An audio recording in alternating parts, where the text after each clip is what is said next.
जब सुने के होई भोजपुरी गाना बस बजे के चाही गाना।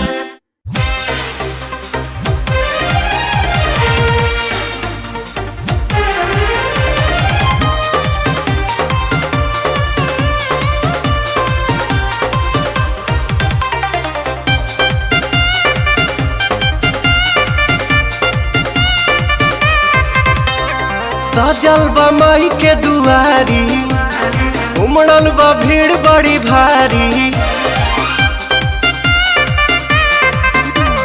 सजल बा माई के दुआरी, उमड़ल बा भीड़ बड़ी भारी। पर साल रह गईनी बहारा रे, गाँव के न देखनी दशहरा रे।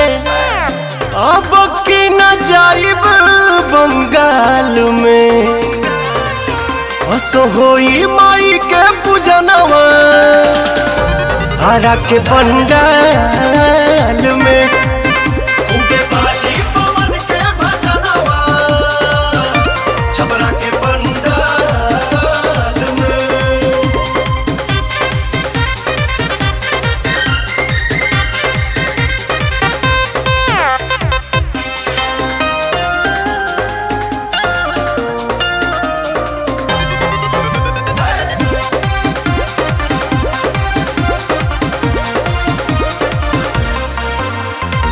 मंदिर में जाइब दिया जराइब, 9 दिन कुछो न खाइब। दर्शन पाइब सिरवा झुकाइब, चरण पर चुनरी चढ़ाइब। झोलुहा लगाइब निमिया डाल में, हसो होई माई के पूजनवा आरा के पंडाल में। खूबे बाजी पवन के भजनवा बलिया के पंडाल में।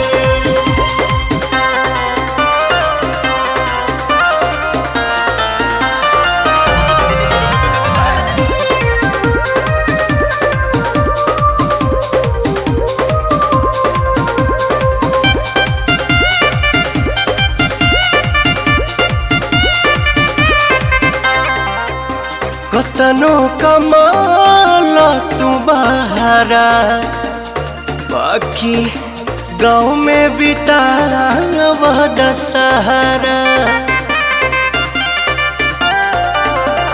कतनो कमाल तू बहारा, बाकी गाँव में बितावा दशहरा।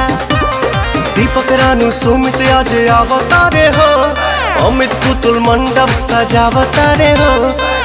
जई है छोटे बसही हर हाल में, असो होई माई के पूजनवा आरा के पंडाल में। खूबे बाजी पवन के भजनवा आवे के पंडाल में।